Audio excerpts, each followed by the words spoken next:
Well, he is called the king by some of the Sooner faithful. Barry Switzer.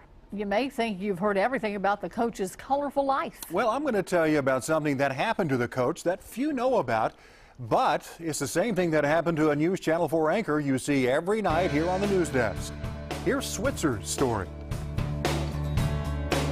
I came from a dry county. My daddy sold bootleg whiskey in Ashley County, and he sold early times. When you're with Barry Switzer, you enjoy life, because he does.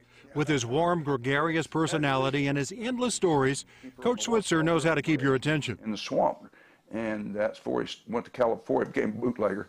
Whether it's a story about his bootlegger daddy or mementos from a storied history coaching the Sooners. Little Joe's silver slippers. Ah. Yeah, little Joe can put it on you, too. Barry knows how to entertain. But some of his favorite moments these days are far away from the fast-paced, hard-charging memories of his famous football days or other life accomplishments. Let's go walking. Come on. Let's go walking. Walking his dog, enjoying a cool fall morning on the campus where he became famous.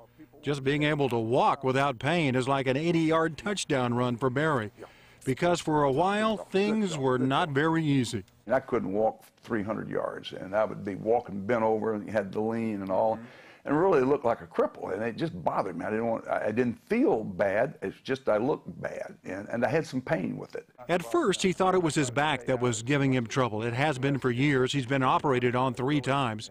His doctors ruled that out as the cause, though, and then thought his hip might be the culprit.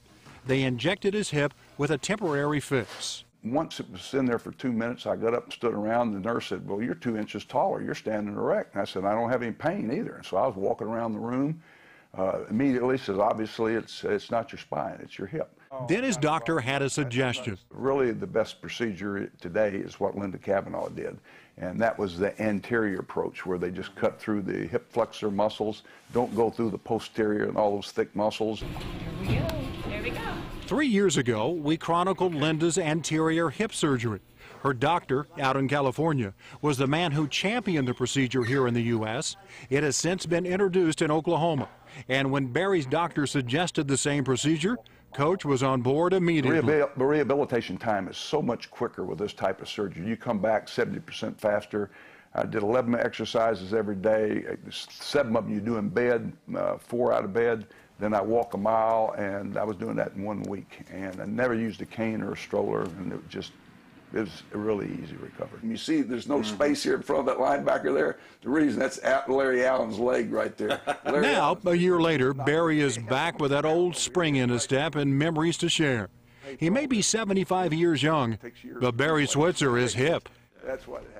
You're hip like Barry, too. Doesn't he look good? Now, when you ran into Barry and he told you about this, he kind of had a amusing story about his doctor. I said, "Who did your surgery?" You know, because there weren't that many people around Oklahoma who were doing it at the time. And he said, "Well, my vet did it." I said, "Your vet?"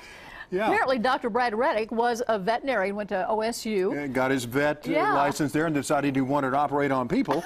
And so he went and got his medical degree, and now he's one of the people doing this surgery and doing a very good job of it. Barry sure thinks he does. Yes, he does, and Barry says he recommends the surgery to everyone he meets.